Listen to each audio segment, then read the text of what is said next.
Welcome to Grounded Spirits Podcast, a place where we're learning how to stay rooted while flying high. I'm your host, Laura Lynn, and this is the first time that I'm doing video, so I don't know where to look. But I think that it's important because every time, well, actually not every time, a long time ago, before I started doing these book series, I would just talk about my spiritual growth and document it here on the show and tell you what I've been learning that week so that hopefully you could learn from it as well. And then I kind of stopped doing that because it started getting really personal and I didn't really want to share that much. But now I feel like I'm at a place where I kind of have to be personal because we're talking about dreams. So I could pull out all these books, which I have, and say oh, this book says this and this book says that, but I even have a nightmare book. But I feel like by doing that, you could go and read the book. I feel like for the Emerald Tablets, we really did need to go through it line by line to understand. But for these books, I think we're better off. I feel like you'll learn more if I actually tell you about my dreams and how I interpret them. I am a dream interpreter, so I'll get into my story a little later. But I think that it's important to actually have this video so that it could feel like if we're FaceTiming and you're telling me your problem about dreams, and then here I am ready to help, So that's why I'm doing it this way this week. The other thing that I want to introduce to Grounded Spirits is to pull a tarot card. This is my deck. There are the cards. You can even see it on this side, all the different cards. They're really pretty because they have gold on them. And if you're not watching this, I'm glad that we could still just do it how you would still hear me the way you used to. Nothing's going to change that way. So yeah, let me just get a little bit more comfortable here. I also just want to show you my setup really quick because I actually have this really cool mic. So wanted to show you that. So yeah, I'm not gonna stop for commercials because I'm doing this on Riverside, so I'm just gonna let it go all the way through, and we'll just see where we end up. So first, let's get the cards. I'm just going to let already a card popped out. We got, I think this is death. So we'll see what that is. So many cards are already popping out, but I put them back in. You can't even see it. I'm sorry. Let me bring this down. So I want you to see my eyes. We'll get better as we progress, but maybe I could just sit back a little bit. As I get better at this video, because like I said, I haven't really done this. I usually just talk to you on my phone. But like I said, it's all about starting new things, getting ready for new things. Maybe that's what this death card means, that it's the death of the old grounded spirits, where we just have it all. Ooh, another card fell on the floor. I have this card, so it is the Knight of Cups. I'm going to try one more time, see if anything else pops out, and if not, we can go from there. Also, I think the reason why I'm doing this tarot is because I know a good amount, but I wouldn't call myself a tarot reader. Not like I call myself an astrologer or I call myself a dream interpreter. With tarot, no, it fell. With tarot, it's more of, I'm still learning, so we could learn together. I got the Fool. That's kind of cool. This means new beginnings. I've been painting all day, so if you see my fingers, they're all paint. Yeah. I'm going to do it one more time. I don't know why. I just feel like I should. But it doesn't seem like anything else is popping out. But I feel like these are good cards. But what I was saying is that I'm still brand new. not brand new. I'm still learning tarot, so I'm going to be using my phone for it. So what I like to do is just go on ChatGPT.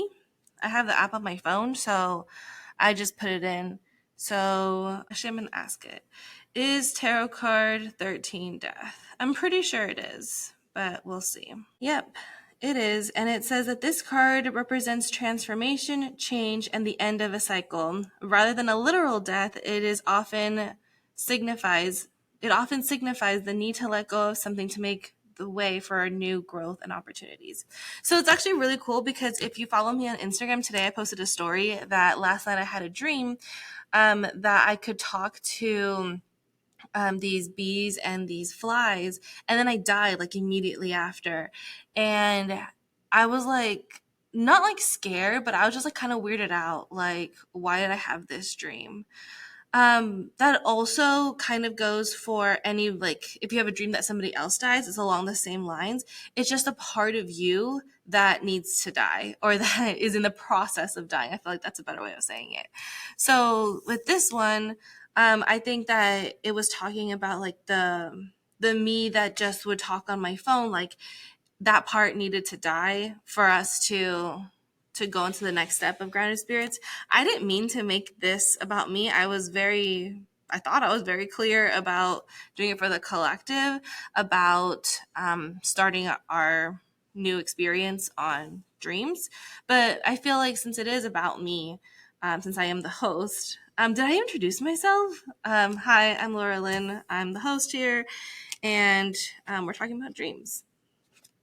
So yeah, you can kind of see it here. So this is like the old you that is dying. And then the new you is coming in. See, notice like the white. And actually this is really important because I feel like a lot of us think that we're full of darkness. And so that's like, he's all dark, but he's on a white horse. So that means like you're coming into like new opportunities, into good things. And then this guy, he's just like ready. He has like a little gold, he's probably like a bishop or something. But yeah, so there's that. Then we have the Knight of Cups. Knight of Cups. And this is talking about being emotionally driven. This card often suggests messages, offers, or proposals, usually in the realm of emotions and relationships. The Knight of Cups is associated with creativity, imagination, which we need to understand dreams, and a quest for emotional fulfillment. It can indicate someone who is in touch with their emotions and intuition and who may be on the journey of self-discovery or pursuing a heartfelt goal.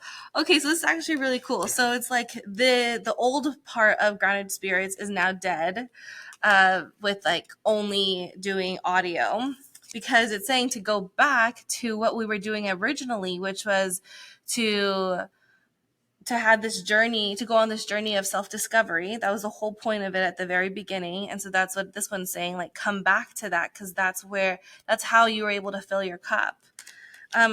So I feel like this is kind of directed at me, but I feel like it is also for the whole of what's going on with grounded spirits. And so then the Fool, this one means to start new things, but I'll put it in here just to see what it is. So yeah, the Fool represents new beginnings, spontaneity, and taking a leap of faith. It is often associated with the lens of adventure, potential, and the start of a journey.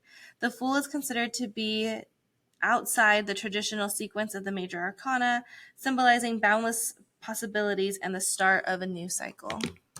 So yeah, I feel like these are really perfect for what is to come on Grounded Spirits this season. Cool. So something that has been coming up for me a lot this week has been the consequences of unintended actions. It comes up in this book. I talked about this a little last week. The Geography of Genius, and he says it in the way of that you never know what's going to happen, so you kind of have to just let yourself be. He talks about it specifically with Brunelleschi, and so in case you don't know, Brunelleschi is the one who built the dome in Florence. And if you look at any dome in the United States, so like the Capitol building, for instance, they were all modeled after his. And the only reason that he did that was because he lost this competition. Well, he didn't lose, he tied, and they were like, oh, you guys should do it together. And he was like, absolutely not. And then that's when he decided to like go after what he actually cared about, which was architecture. And that's how he ended up doing it. So here we go. It says, this is on page 128. One day I decided to visit the Duomo, which is what he created, and see firsthand what all the fuss is about. Climbing the circular stairs, marveling at the impossible genius of this design, I find myself thinking about the law of unintended consequences. We usually view unintended consequences negatively. Some new technology or scientific development doesn't turn out as planned. It comes back to bite us. Air-conditioned subways raise platform temperatures by as much as 10 degrees. So it's like all of these things that happen. I'm going to keep going. It says, revenge efforts is what science journalist Edward Tenner calls these phenomena. The law of unintended consequences cuts both ways, though. Sometimes disaster has unexpected benefits, and sometimes what looks like defeat is actually victory in drag. So then he goes on to say, like, if he had won this contest, he would have never gotten this, and he wouldn't be known as a genius. And I think that kind of goes in line with our cards. So you think that death is something bad, but that is how you're going to be able to fill. So here's like the emotional part, the waterfall, and then that's how you're going to be able to fill your cup. And then that's how you can start new. When you die, you start again. And I think that goes to show, like, I feel like so many of us, and me included, we try to be perfect. I'm gonna get a little more comfortable. We try to be perfect because we don't want to be reprimanded. We want to make sure that we're good so then no one can say anything. But I think people are always going to say something. So why are we trying to limit who we are? Because by limiting ourselves, we're only hurting ourselves. And I've had so many people here on the show talk about how the worst thing that you could do, or the most selfish thing that you could do, is hide your true light. So then why do we still do it? I've been doing this show for like 4 years, almost 4 years, like 3.5. And since day one, I've been wanting to get out of my shell and be able to live authentically. And here I am 3.5 years later, still wanting the same thing. So it's like, what is holding me back? And astrologically, it all comes down to my Chiron. It's in my 7th house. So it's like a community. It's like, I feel like I can't fully express myself because then I won't be loved. And so but then the whole thing with Chiron is you have to go through this bad part so that you can then help other people. So that's like why I'm talking about it right now, because I'm like, I hope this will help somebody out there eventually. But yeah, like, it hasn't been easy, but I think that I can give you a lot of cool tips on how to do it. And so lately, what I've been learning is to go with the flow and to know that I'm not going to get in trouble, to know that I'm going to be safe. And now tying it all into dreams. Before, people would say that your dream just is a mixture of a bunch of random ideas. A bunch of random images that come up and that your brain tries to create a story out of, and that's why they're so random. But then, actually, along with those lines, they also said that it was your short-term memories becoming long-term memories, and then that's how the images would come about. But then I read the book The Alchemist, and that book was talking about this dream that this guy got, that he ended up going all over the world to try to fulfill this dream. I'm going to ruin it for you, so you might want to skip ahead. When turns out that the gold was right there within him the whole time. And not necessarily even within him, there was like actual gold, but it was like in his original city. He didn't have to go travel the whole world. But that one, the person that he went to go to interpret his dreams, she said like that dreams are, I don't even have the book on me, so I couldn't even read it for you. But she said something along the lines that dreams are either the language of God or they are the language of the soul, which in my view, they're the same because your soul is just a piece of God. If you want to learn more about that, here's my book, Monterey, where I go really in depth with that and what that means, that you are a part of God and that God is a part of you. But so what I think is that the soul does give you these messages through your dreams so that you can learn from them.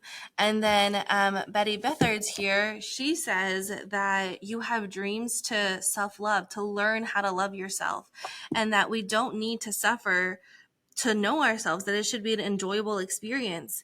And so that's really what I've been learning recently, that I have to just be me, and there's going to be like the law of unintended consequences. Oh, so that's the cool thing, is that I saw it in that book. Then I saw a whole episode about it on Good Place. Then it came up in one of my classes. I'm taking a mixed methods class right now, and she was talking about it. And there was like one other place, and I'm like, okay, this is something that the universe wants me to pay attention to, this law of unintended consequences, that no matter how careful you try to be, there's always going to be something that's out of your control. And the thing is that that is okay. And so I have been having so many dreams. I talked about this a little bit on my Instagram stories recently, but I'm going to go more in depth with it right now, that I keep having these dreams where I'm in a moving car, and it's either that I'm moving backwards or that I'm going downhill. But I keep hitting the brakes and nothing happens. If anything, it goes a little faster. And I have just been so confused because, like I said, I'm a professional dream interpreter. Oh yeah, I was going to tell you a little bit about that. I started because I got really good at astrology, so I started doing readings. And then people would tell me about their dreams just naturally. And I would be able to interpret it for them, either based in astrology, or if they pulled a tarot card, or just like looking at the symbols. I realized that the symbols that come up in astrology or in tarot also are the symbols that are coming from the dream, which would make sense because these are all forms of divination. And so it's just God. So why would he use a different language for different things? You know, it's the same language. So that's how I was able to figure it out. Numerology is also a part of that. Or even like looking at the colors of the chakras. Betty Bethards talks a lot about the chakras and the colors, and she actually has like a whole list back here on all the different chakras and like what they mean and what the different parts of the dream mean for that. But yeah, I keep having these dreams and I didn't understand. And it all boiled down to the fact that I just need to loosen up and have more fun. That I have just been stressing myself out, doing things that I think that I should be doing, quote unquote, when it doesn't even matter. Like if I'm just being myself, I posted this other thing on social media. I have a different account called Publish where I post all my art.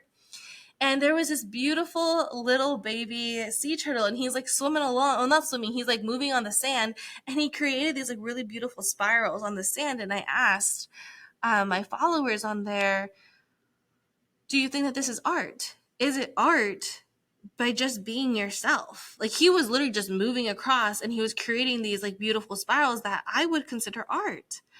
And I think that that is what has been the biggest lesson here.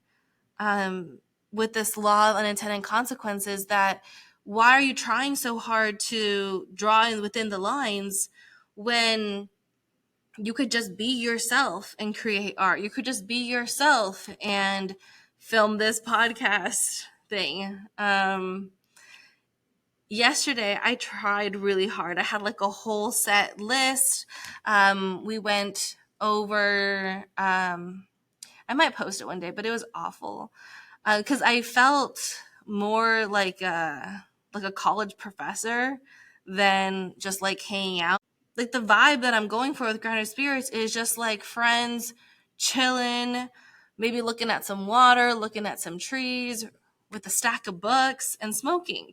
Like that's the vibe that I want here. So why was I trying so hard to like teach you all about the phases of dreams and the structures of dreams and the levels of dreams and the types of dreams? Like, who cares? It's not like I'm going to quiz you on these things later. Like, let's just have a chat. And that's like what the whole point of Grounded Spirits was from the very beginning. But from the very beginning, I would sit in a really dark room just talking to my phone, and it was like that. And so I think that's why we got this death card, that I don't have to hide anymore. And I hope that you are also realizing that you don't have to hide anymore, that we can just be ourselves and we can just be. Bella Spree, who is the producer of this show, I've been trying to get this slogan, but I feel like it sounds mean. But I really want it to be Bella Spree, stop trying, just be. Bella Spree is more of like the organizational part of everything. And so if you think about it, like why would we have to create all of these boundaries or all of these different things? If all of us could just be ourselves, then we could bring out that good part about us, and we wouldn't need to have all these rules and all of these things that don't end up working out. Like, I'm thinking of the justice system. We have these rules so that people won't do bad things, but people still do bad things. So clearly it's not working. So clearly the only thing that would work is getting to know yourself, getting to have this like inner knowing or inner doing the inner work is what's going to help you be yourself and allow that goodness to come out. So yeah, that is the part that I've been learning. So let me read you what Betty Bethards talks about here. That's so cool. I literally flipped right to it. So this is on page 15, and she says, most dreams are showing you fears and limitations that impose upon yourself, that you impose upon yourself. So it's something that is like super scary. And if you remember like way back when we did that series on the game of life and how to play it by Florence Scovel Shinn, in that book, she talks about how if you can actually face your fears, then they won't happen. So like, for instance, this lady was really afraid of this ladder that was in front of the bank. So she didn't want to go to the bank, but she needed to go to the bank to get money. And she was so afraid that one day she got up enough courage to go to the bank, and the ladder was already gone. And actually, now that I'm thinking about it, even Taylor Swift has this. She says something along the lines of that your enemies will beat themselves up before you have a chance to throw the first swing or something like that. But yeah, so that's the whole point, is that something that could be really scary in the real world won't be as scary in the dream world because you can control it. You can control everything about your dreams. And if you don't know how to control it, you should check out my book, Learn to Dream. I'm doing a whole series on it on Bella Spree's TikTok right now, so you can look and see what's inside of it. But this will take you from not being able to remember your dreams all the way until lucid dreaming. So Betty Bethards here, she talks about your dreams show you your worst fears and limitations so that you can learn to overcome them. They help you recognize the importance of facing your fears. As you do, you discover a deeper level of insight, beauty, and joy within. You are free to create your own heaven or hell on earth, but it is just as easy and a lot more fun to create your own personal paradise and to share it with others. So pretty beautiful there. And then she goes on to page 52, where she says that you do not have to suffer to grow. This is not what God intended. And this is all coming from her channel. So she channeled all of this information. She says, it should be delightful to learn about yourself.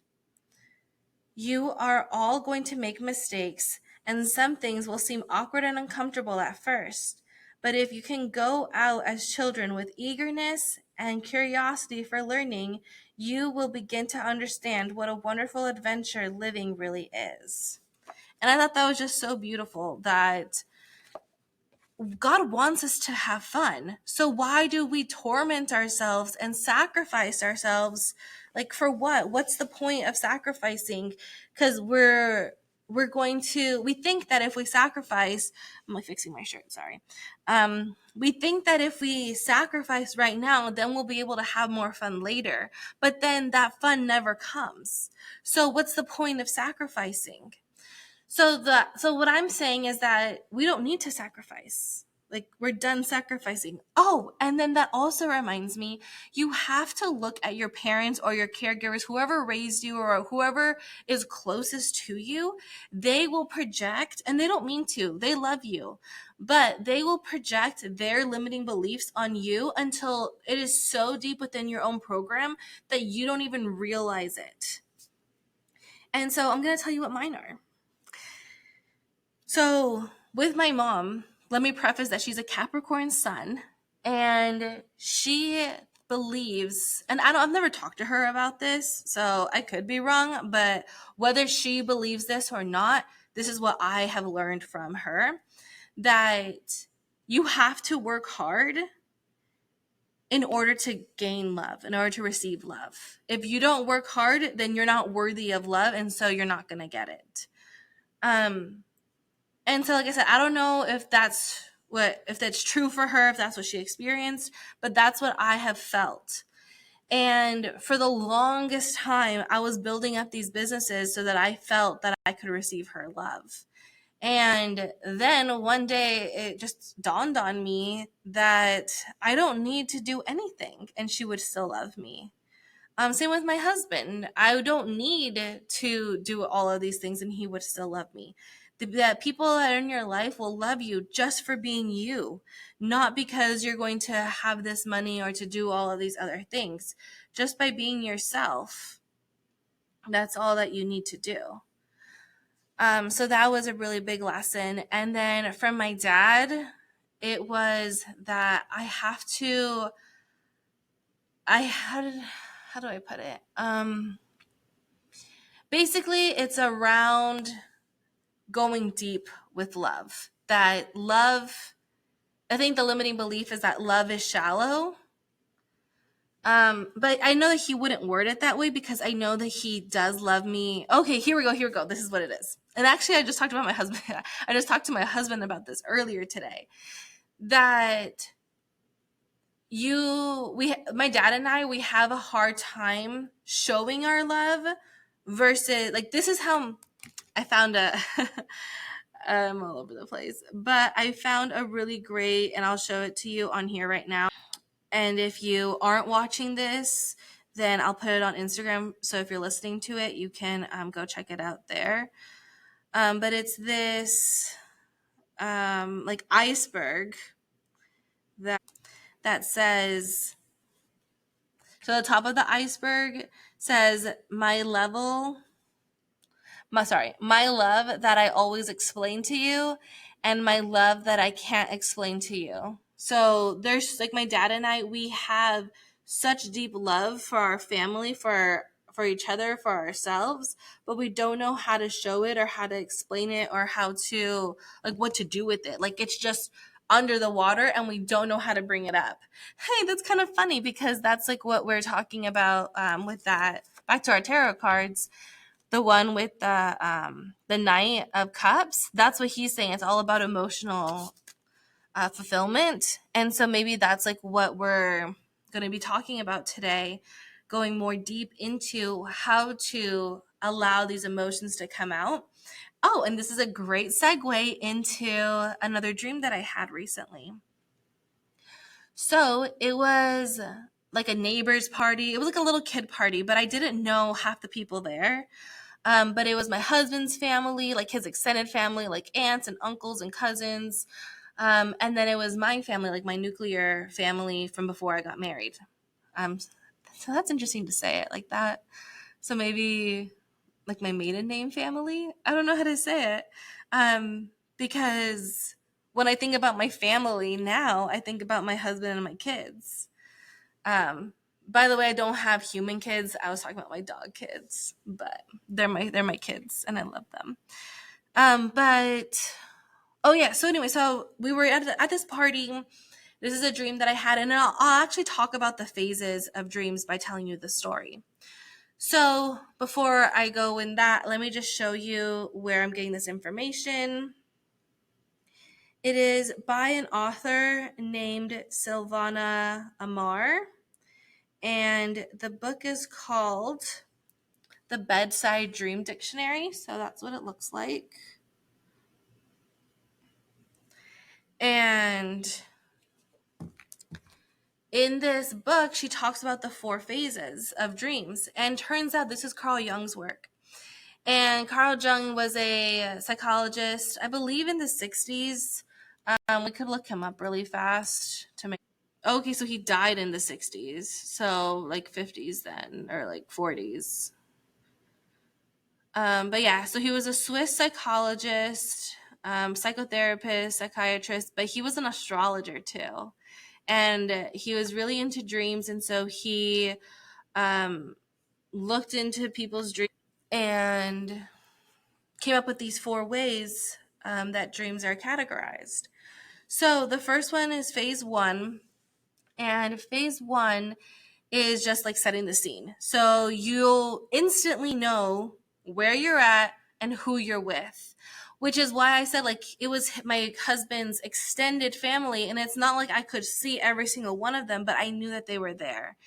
And that's what's really cool about our energy, that even when we don't see the people, we know that they're there. And sometimes I'll tell my husband that like, oh, like I had this dream and I never saw you, but I knew that you were there.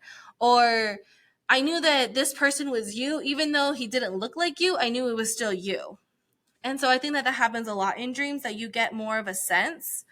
But in dreams, we know more about the essence of people rather than actually being able to see them.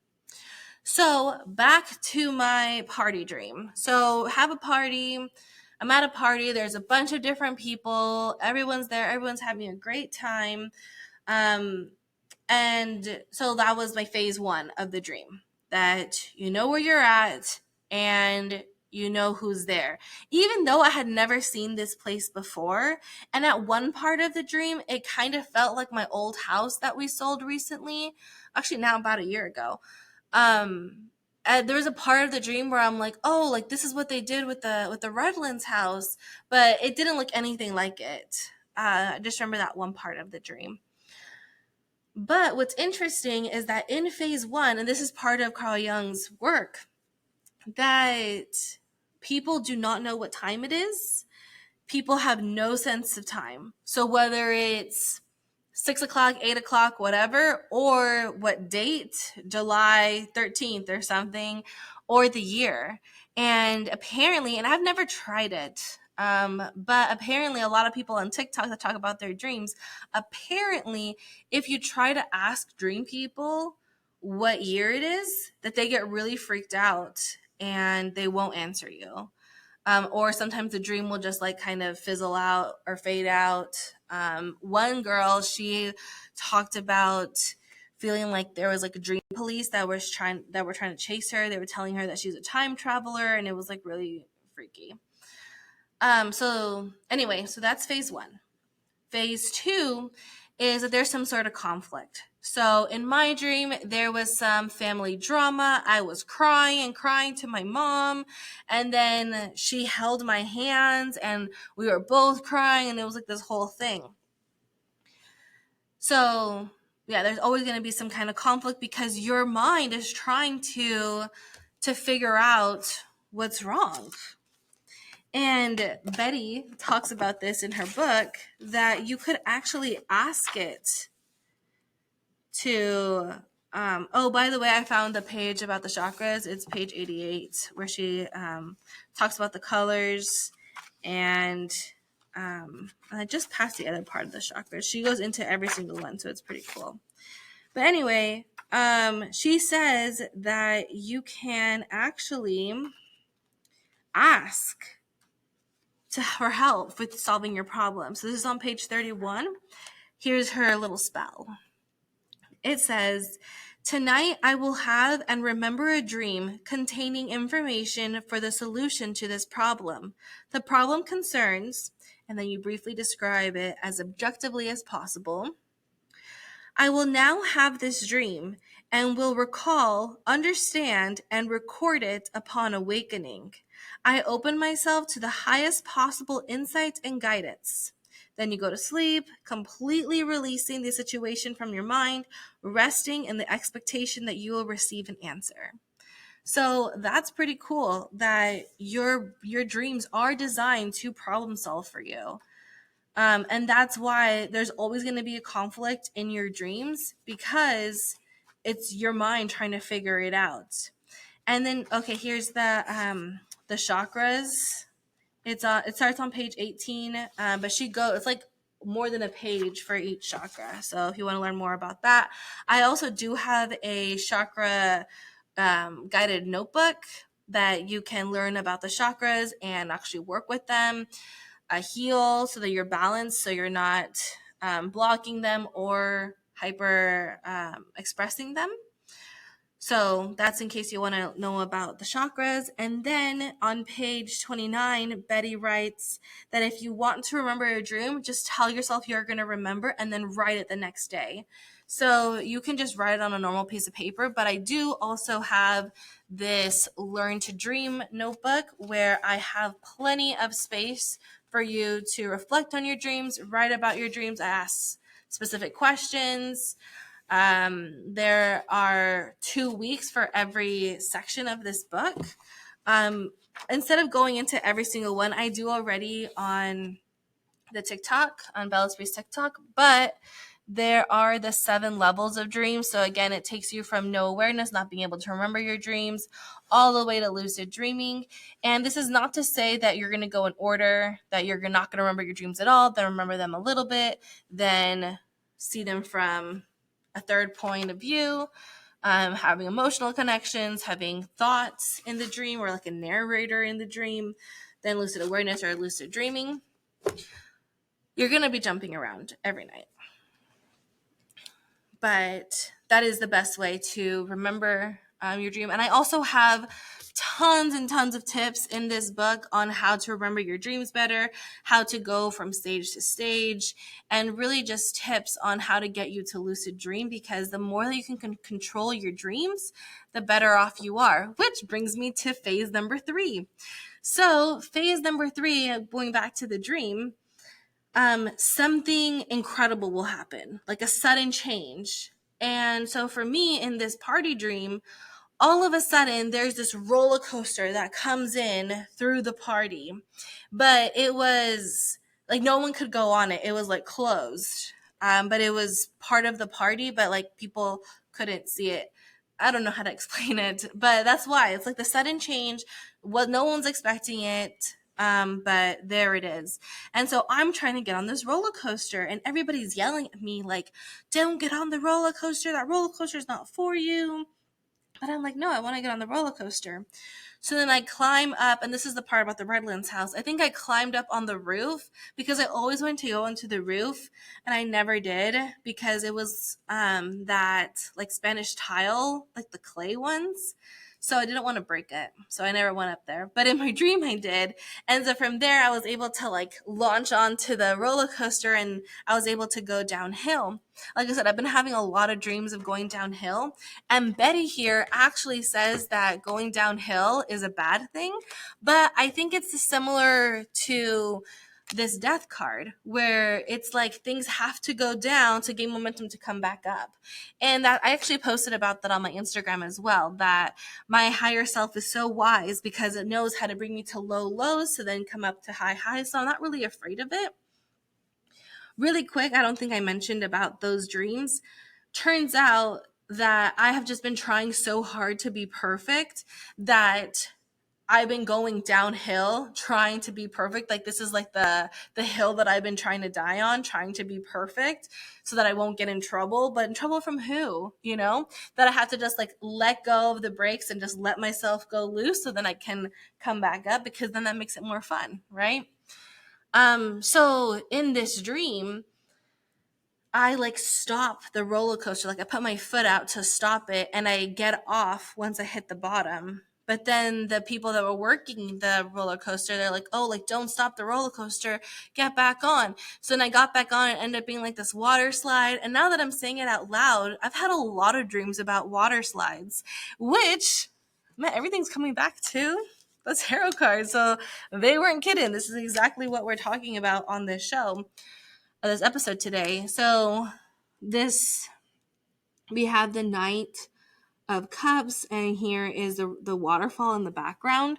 So it's about emotional fulfillment. And then, so for me in that dream, it was probably that I want to go onto this emotional roller coaster, or maybe it's that I want to get off of this emotional roller coaster and just like solve any problems that I may be having. So that's one way to interpret that. But when something strange happens, that's the best time to figure out that you're lucid dreaming. So it's during phase 3. So, what's his name? Carlos Castaneda, Don Juan tells Carlos Castaneda in one of the books to look at your hands. Because when you look at your hands, you'll know that you're in a dream. Like, that could be your sign. So what I've been doing is in waking world, looking at my hands, so then I can get into the habit of looking at my hands, and then that's how I remember that I'm in a dream. Or like I said, when you realize that something super unexpected is happening, then that's how you know you're in a dream as well. Once you get to stage 3, this is the time that you want to lucid dream. This is the time where you want to kind of put everything back together, or you want to somehow integrate it with your conscious self, because that's what's going to get you to stage 4. And according to Carl Jung's research, not many people make it to stage 4. People will normally wake up when the weird thing happens in stage 3, and then the dream will be over. But stage 4 is all about that integration, because the dream is getting presented for some reason. And if you don't understand it the first time, it'll keep coming again and again and again until you finally understand it. And yeah, once you understand it, then it'll give you a new dream to learn about. Because the whole point of dreaming is to get to know yourself so that you can make your future, your waking world dreams come true in the future of the waking world. So yeah, it's all about integrating it, and it's one thing to know something, it's another thing to live it. And that's why I was saying with Bel Esprit, stop trying, just be. The trying part is trying to integrate it. And it's like, no, it already is you. You've been dreaming about this. Just let it come out. Just let it come out of you. Last time that I did this, so I mentioned that I did this whole thing yesterday, and it was just really bad. I'm trying to find the cards that came up, but I'll just tell you about it. They were the Devil and the Tower. And basically, the Devil has the chains around the necks. I went through the whole deck, and I couldn't find it, so it just wasn't meant to be. But it's about like needing to express yourself. And again, that's a big topic that I have here in my book Monterey, about expressing yourself, knowing how to get your voice out, and how to get out of this dark place. Which again, that's who this guy is here on the death card. He's all dressed in black, coming from the dark place, but on a white horse.